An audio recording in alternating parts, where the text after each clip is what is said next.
జన్మదినం ఈ రోజు ఏంటిది? ప్రపంచం మొత్తం ఎక్కడైనా ఏదైనా పండుగ చేసుకుంటారు అనుకుంటే ఇదే పండుగ, క్రిస్మస్. ఏ పండుగ? క్రిస్మస్. క్రిస్మస్ అనగా క్రీస్తును ఆరాధించడం. హల్లెలూయా. ఏంటిది క్రిస్మస్ అంటే? క్రీస్తును ఆరాధించడం. కనుక క్రీస్తును ఏ విధంగా ఎవరు ఆరాధించారు? మరి క్రీస్తు దగ్గరకు వచ్చిన వారు ఎవరు? ఒక మనుషులు ఉన్నారు, ముగ్గురు జ్ఞానులు ఉన్నారు. బైబిల్లో రాయబడినది మత్తయి సువార్త 2వ అధ్యాయం. ఒకసారి చూద్దాము. మత్తయి సువార్త 2వ అధ్యాయం చదువుకున్నాం మొదటి నుండి. చదవాలి త్వరగా.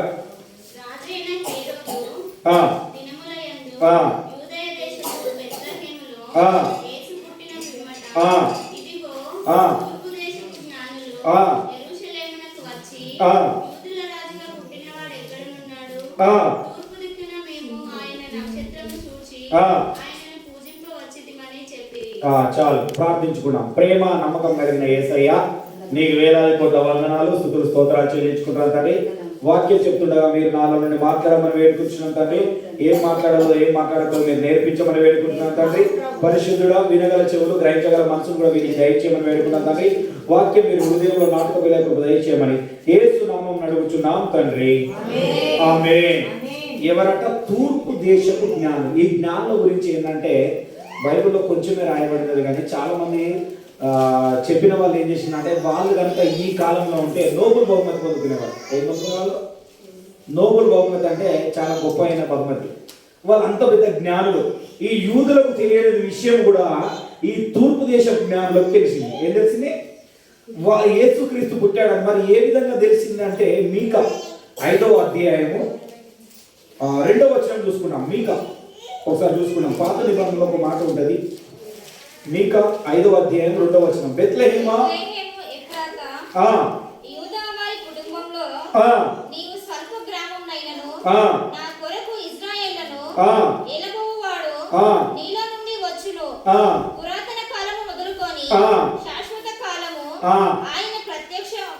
మగును. హల్లెలూయా. రెండు చేతులు పైకి హల్లెలూయా.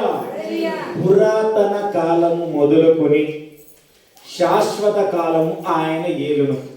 ఆయనే యేసుక్రీస్తు. హల్లెలూయా. మన వాళ్ళందరూ అనుకున్నాం 2000 సంవత్సరం కింద వచ్చిన యేసుక్రీస్తుని ఎవరైనా పూజిస్తారా అని అందరూ అంటారు. ఎవరంటారు? కానీ బైబిల్ చెప్తున్నది, శాస్త్రాలు అన్ని పరిశోధనలు చెప్తున్నది అంటే పురాతన కాలం నుండే ఉన్నవాడు ఆయన. హల్లెలూయా. ఉన్నవాడు కనుక ఆయన పుట్టిండు. మరి ఆయన పుట్టినప్పుడు ఆ నక్షత్రం పుట్టింది. అందుకే అందరూ ఇళ్లలో ఏం చేస్తారంటే స్టార్ పెట్టుకుంటారు. ఎందుకు పెట్టుకుంటారు? స్టార్. యేసుక్రీస్తు పుట్టినకు గుర్తు, జననానికి గుర్తుగా స్టార్ పెడతారు. ఆ నక్షత్రం అన్న, ఆ నక్షత్రం ఎవరన్నది ప్రకటన 22:16 ఉంటుంది. ఒక మాట చూడండి. ఇది ఒక్క మాట చూసి వాక్యంలోకి వెళ్ళిపోదాం. ప్రకటన 22:16 లాస్ట్ ఉంటుంది చూడండి.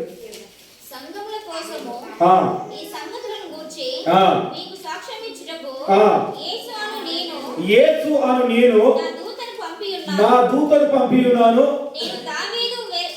నేను దావీదు వేరు చిగురును సంతానమును ప్రకాశమైనను వేగువ చుక్కనై ఉన్నాను. యేసుక్రీస్తేనట ఆ చుక్క కూడా. ఎవరు? ఈ దారి చూపించిన చుక్క కూడా యేసుక్రీస్తు చుక్కనే. అయితే వీళ్ళకు దారి చూపించినప్పుడు వీళ్ళు మహాజ్ఞానులే, కానీ వీరు ఒక తప్పు పని చేశారు. ఏం చేశారు? మరి యూదులకు రాజు అంటే రాజు ఎక్కడ పుడతాడమ్మా? ఎక్కడ పుడతాడు? మంచి పెద్ద భవనంలో, ఇంద్ర భవనంలో పుడతాడు. ఎవరైనా అనుకుంటారు. అవునా కదా? అవునా కదా? మరి రాజు పుట్టిండంటే ఎక్కడ పుడతాడు? పెద్ద భవనంలో పుడతాడు అనుకొని వీళ్ళు కూడా ఏం చేసిందంటే అప్పటిదాకా ఆ నక్షత్రాన్ని వెంబడించగానే అక్కడ ఒక పెద్ద భవనం చూడగానే భవనంలోకి వెళ్ళిపోయింది. హల్లెలూయా. వాళ్ళు చేసిన తప్పు అదే. తర్వాత వాళ్ళ తప్పు తెలుసుకొని మళ్ళీ తర్వాత వాళ్ళు బయటకు వచ్చినప్పుడు ఏమైందంటే వాళ్ళు యేసుక్రీస్తుని చూసి వాళ్ళు ఏ విధంగా ఆరాధించారు అనేది ఒకసారి మనం ప్రాముఖ్యంగా చూసుకున్నాం. మత్తయి సువార్త 2వ అధ్యాయం 11వ వచనం చూసుకున్నాం. 2:11 చూడండి. త్వరగా దిగాలి. మత్తయి సువార్త 2వ అధ్యాయం 11వ వచనం.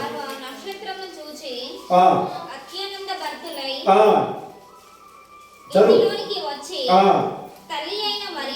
తల్లి అయిన మరియను చూసి సాగిలపడి మంచిగా చూడండి. ఒక నిమిషం మనము ప్రాముఖ్యమైన విషయంలోకి వెళుతున్నాము. వాళ్ళు వచ్చిళ్ళు, జ్ఞానులు వచ్చిళ్ళు, ఆ తల్లి అయిన మరియను చూసిళ్ళు, ఆ శిశువును చూసిళ్ళు. చూసి ఏం చేసిందంట? సాగిలపడి ఆయనను పూజించి తమ పెట్టెలు విప్పి మొదట బంగారము, రెండవది సాంబ్రాణి, బోలములను కానుకలుగా ఆయనకు సమర్పించిండు. హల్లెలూయా. ఆ మూడు గురించి ఈరోజు మాట్లాడుకున్నాం. బంగారము, సాంబ్రాణి, బోలం గురించి వాళ్ళు మనం మాట్లాడుకున్నాం. మరి ఎందుకు వాళ్ళు ఆ మూడు తీసుకొచ్చి ఆయనకు పెట్టిండు?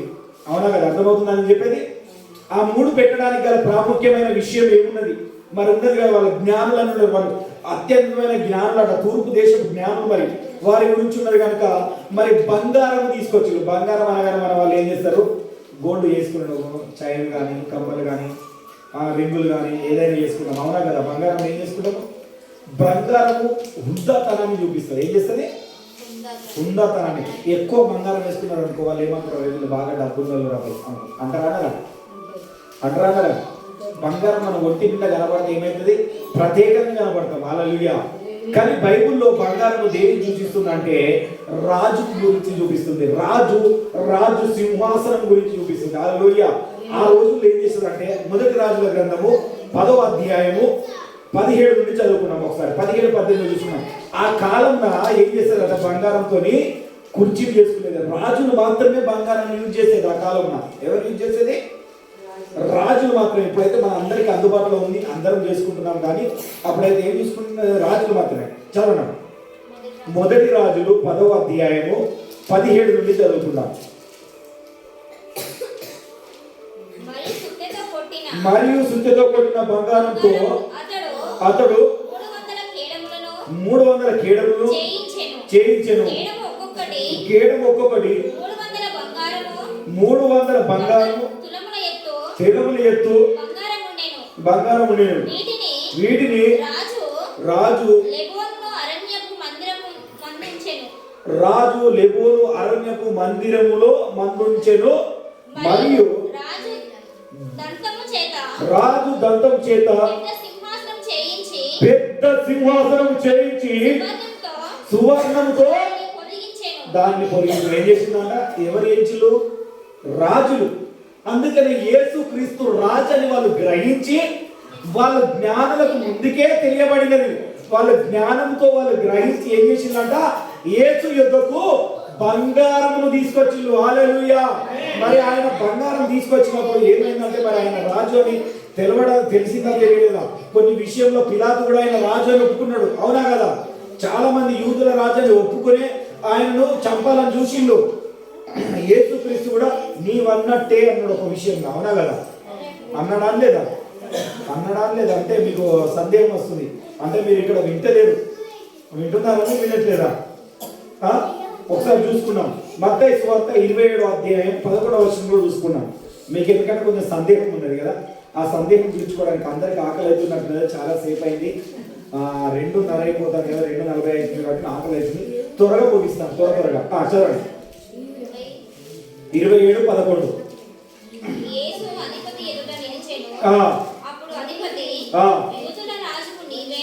యూదుల రాజు నీవేనా అని ఆయనను అడగగా యేసు అతన్ని చూసి ఏమన్నాడు? ఆయన రాజా కాదా? రాజు కాబట్టి పిలాతు కూడా అడుగుతున్నాడు, యూదుల రాజు నీవేనా? ఒప్పుకుంటున్నాడు. చూడండి, దీంట్లో ఉంటది, ఇంకా చాలా ఉంటది.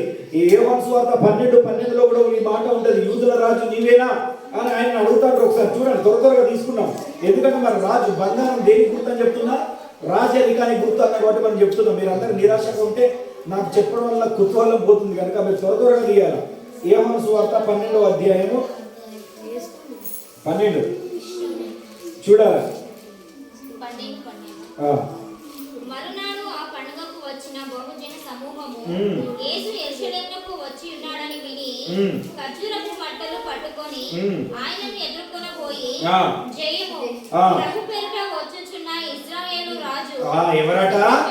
ఇశ్రాయేలు రాజు ఆ స్తుతింపబడును గాక అని కేకలు వేసినట్టు. హల్లెలూయా. ఈయనెవరు? అందరికి రాజు, రాజులకు రారాజు. ప్రభువులకు ప్రభు. అందుకనే మనం పాడతాం ఏంటంటే రాజులకు రాజు పుట్టెనని రారేజుడా మనం వెలుగుదామనయ్య, రారేజుడా మనం వెలుగుదామనయ్య. ఈయనెవరు? యూదుల రాజు కనుక ఆ రాజు పుట్టినప్పుడు వీళ్ళు ఏం చేస్తున్నారంటే ఆ రాజును ఎరిగి గుర్తెరిగి వీళ్ళు ఏం చేస్తున్నారు? బంగారం సాంబ్రాణి అని వచ్చింది. అందుకనే పిలాతుడు ఒక విషయం ఏమంటారంటే పస్కా పండుగ దినమున నాకు రాజును వదిలిపెట్టే అధికారం ఉన్నది. ఇక్కడ ఎవరట? రాజు. ఆయన కూడా అంటాడు. ఒకసారి చూడండి, ఇదే యోహాను సువార్త 18వ అధ్యాయం 39వ వచనంలో చూద్దాం. చూడాలి త్వరగా. 18:39. ఆయనను పస్కా పండుగలలో ఒకరిని ఒకడు మీకు విడుదల చేయువాడు కదా, నేను యూదుల రాజును విడుదల చేయుటకు మీకు ఇష్టమా అని ఏమని అడుగుతాడు? ఒక్క నిమిషం. ఎవరిని అడగట? యూదుల రాజు అన్నాడా? ఏమన్నాడు? లేక యేసుక్రీస్తుని అన్నాడా? ఏమన్నాడు? మీ నోటితో అందరితో నోటితో ఒప్పుకోవాలి. యూదుల రాజును విడుదల చేయడం మీకు ఇష్టమేనా? అవునా కదా? మీకు ఇష్టం ఉన్నదా లేదా? మరి ఒకసారి నాకు చెప్పండి అని అడుగుతున్నాడు. అంటే ప్రతి వారు ఏమని చేస్తున్నారంటే ఆయనను రాజుగా అడుగుతున్నారు. ఆ దినము పస్కా దినమున కూడా ఎప్పుడంటే ఉదయం 6 గంటలకు అతడు ఇదిగో మీ రాజు అని యూదులతో పరిచయం చేసిండు. ఎవరు చేసిండు? ఈ మాట కూడా యోహాను 19:14 ఉంటుంది. ఈ మాట ఉంటుంది చూడండి ఒకసారి. ఏమని పరిచయం చేసిన? ఇదిగో మీ రాజు. పస్కాను సిద్ధపరచు దినము అప్పుడు ఉదయము 6 గంటలు కావచ్చెను. అతడు ఇదిగో మీ రాజు అని యూదులతో చెప్పగా హల్లెలూయా. ఆపండి. ఏం చేసిందట? ఇదిగో మీ రాజు. మరి అందుకని ఆ జ్ఞానం ఏం చేస్తుందో ఈయన రాజు పుట్టిండని వాళ్ళు ఎరిగి, వాళ్ళు ముందుగానే ఎరిగి ఆ రాజుకి ఏమేమి తీసుకెళ్లాలో వాళ్ళకి తెలుసు కాబట్టి వాళ్ళు ఏం తీసుకెళ్ళిళ్ళు? బంగారం తీసుకెళ్ళిళ్ళు. దాని తర్వాత సామ్రాన్ని తీసుకెళ్ళిళ్ళు. బంగారం దేనికి సూచిస్తుంది? రాజ్యాధికారికి చూపిస్తుంది. మరి ఇంకోటి ఉన్నది, సామ్రాన్ని దేనికి చూపిస్తుంది అంటే ప్రార్థన ధూపానికి చూపిస్తుంది. హల్లెలూయా. సామ్రాన్ని దేనికి చూపిస్తుంది? ప్రార్థన ధూపానికి చూపిస్తుంది. తర్వాత బోలం ఏం చూస్తుంది అంటే పునరుత్థానానికి చూపిస్తుంది. హల్లెలూయా. నేను పూర్తి వివరణ ఇస్తే ఇప్పుడు మీరు వినే మూడ్లో కూడా లేరనుకుంటా. కొన్ని విషయాలను చూపించి నేను చూపిస్తాను. సామ్రాన్ని దేనికి చూపిస్తారంటే నిర్గమకాండము 30వ అధ్యాయము 34 నుండి చదువుకున్నాం. నిర్గమకాండము 30వ అధ్యాయము 34 నుండి చదువుకున్నాం.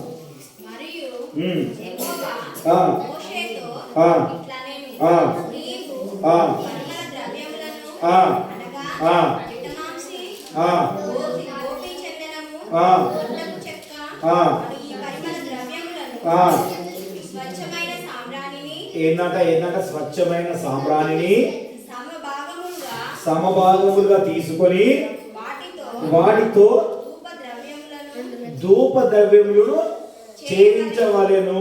హల్లెలూయా. సాంబ్రాణి దాన్ని ఏం చేయాలంట? ముందే చెప్తున్నాడు. అప్పుడు వీళ్ళకు ఏవో ఇలా కనబడలేదు. మోషేతోని ఏం చెప్తున్నాడు? ఏమని చేయాలి? సాంబ్రాణితో కొన్ని విషయాలు తీసి అవన్నీ తీసుకొచ్చి వాటిని కలిపి వాళ్ళు వేరు చేసి ధూపం వేయాలంట. ధూపం అనగా ప్రార్థన గుర్తు. హల్లెలూయా. ఈ ప్రకటనలో కూడా ఈ మాట ఉంటుంది. ఇది ఇర్మియాలో ఉంటుంది, కీర్తనలో ఉంటుంది, లూకలో ఉంటుంది, అన్ని విషయాలలో ఈ మాట ఉంటుంది. ఎందుకంటే ధూపం వేయాలి. ఆయనకు ధూపం వేస్తేనే కానీ ఏంటి మన ప్రార్థన అన్నమాట. ప్రార్థన ధూపం మనం కూడా ఏం చేయాలా? ఈ సాంబ్రాణ. అందుకనే వాళ్ళు వెళ్ళి జ్ఞానం ఏం చేసిందంటే సాగిలపడి ఏం చేసిండ్రు? సాగిలపడి ఆయన యుద్ధ ప్రార్థన చేసిన ప్రాముఖ్యమైన విషయం. యేసుక్రీస్తు పుట్టాడు అంటే ఆయన మన జీవితంలో పుట్టాలి. హల్లెలూయా. ఎక్కడ పుట్టాలి? మన జీవితంలో పుడితే అప్పుడు మనం ఆయనకు సాగిల పడతాం. ఆ సాయంత్రం లూకా 1:10 ఒకసారి చూసుకున్నాం. ఒక మాట చూసుకొని త్వరగా బోలం గురించి చెప్తాను. త్వరగా దిగాలి. 1:10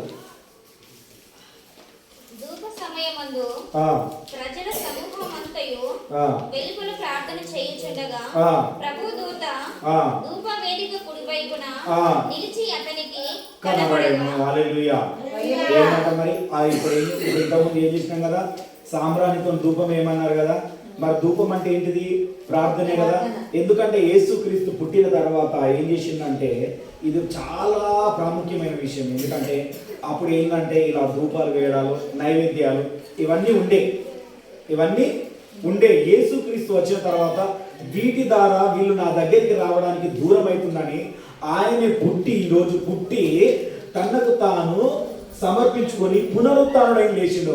ఆ విషయాన్ని ఈ జ్ఞానులు ఎరిగిలు గనక ఆయనకి ఏం చేసిందంటే, ఈయన రాజు, ఈయన పూజింపబడదగినవాడు, ఈయనను పూజించడానికి మనమందరం అర్హులం కనుక వాళ్ళు ముందుగానే ఎరిగి ఆయన యుద్ధకు తీసుకొచ్చిండు. హల్లెలూయా. ఇప్పుడు మనం కూడా ఏం చేయాలంటే మన ఉదయం అనే కానుక కూడా ఆయన యుద్ధకు తీసుకురావాలి. హల్లెలూయా. ఏం చేయాలా? ఉదయం అనే కానుక మనం ఎప్పుడైతే ఆయన యుద్ధకు తీసుకొస్తామో అప్పుడే మన దేవుడు దీవిస్తాడు కనుక. ఎందుకంటే ఆ ధూపం అంటే ఏంటిది? ఏం చెప్పినా మళ్ళీ వింటలేదు. ధూపం అంటే ఏం చెప్పినా? ప్రార్థన. హల్లెలూయా. ఆ ప్రార్థనలో మనం కూడా ఎప్పుడు ముందుకు సాగుతూ ఉండాలి. హల్లెలూయా, హల్లెలూయా. ఎందుకంటే 4 జీవులట. ఒకటి ప్రకటనలో ఒక మాట ఉంటుంది చూడండి. ఇది ఒక్క విషయం చెప్పి ఆ బోలం గురించి చెప్తాను. ప్రకటన 5:8, 5వ అధ్యాయం 8వ వచనం. త్వరగా ముగించడానికి నేను ఇష్టపడుతున్నాను. ఇంకొక 5 నిమిషాలలో ముగిస్తాను. 5:8 ప్రకటన 5:8.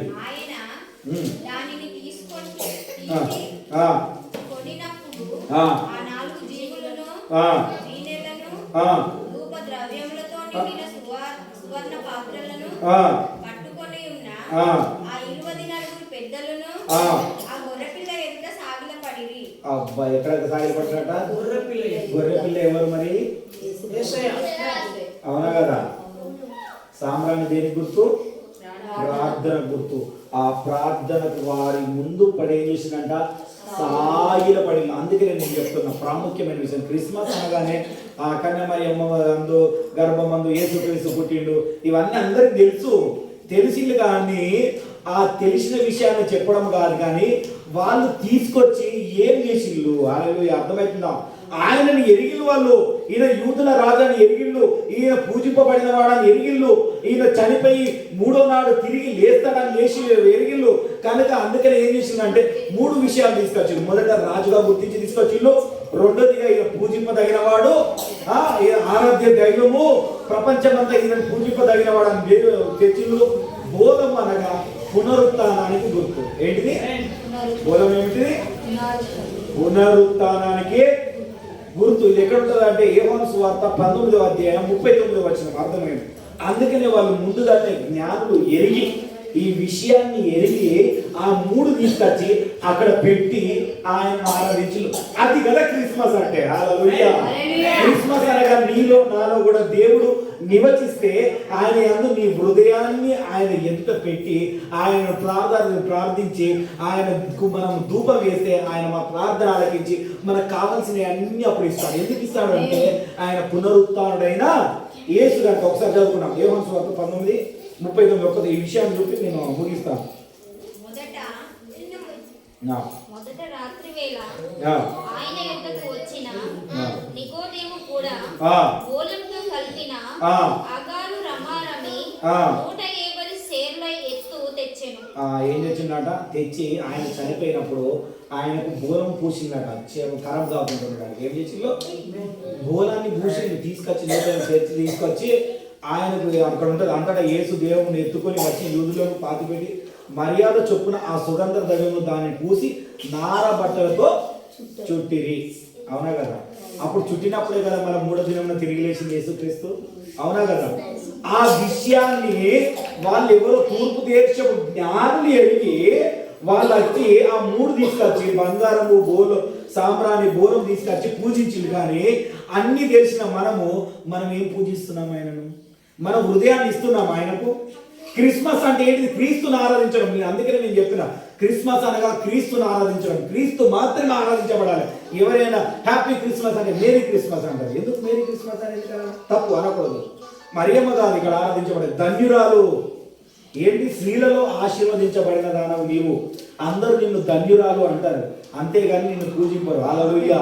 బైబిల్లో పచ్చడిగా రాసున్నది హ్యాపీ క్రిస్మస్ అంటే హ్యాపీ క్రిస్మస్. హ్యాపీ క్రిస్మస్ ఎందుకు కూడా చెప్పాలంటే క్రీస్తు మనలో జన్మించాలి కనుక. హల్లెలూయా. క్రీస్తు నీలో నాలో ఎప్పుడైతే జన్మిస్తాడో అప్పుడే మనకు హ్యాపీ క్రిస్మస్. దాన్ని ఎరగాలి, జ్ఞానుల్లాగా కూడా మనం కూడా ఎరిగి ముందు ఆయనను ఆరాధించాలి కనుక మనం ఒకసారి మన తనం మనం పరిశీలించుకున్నాం.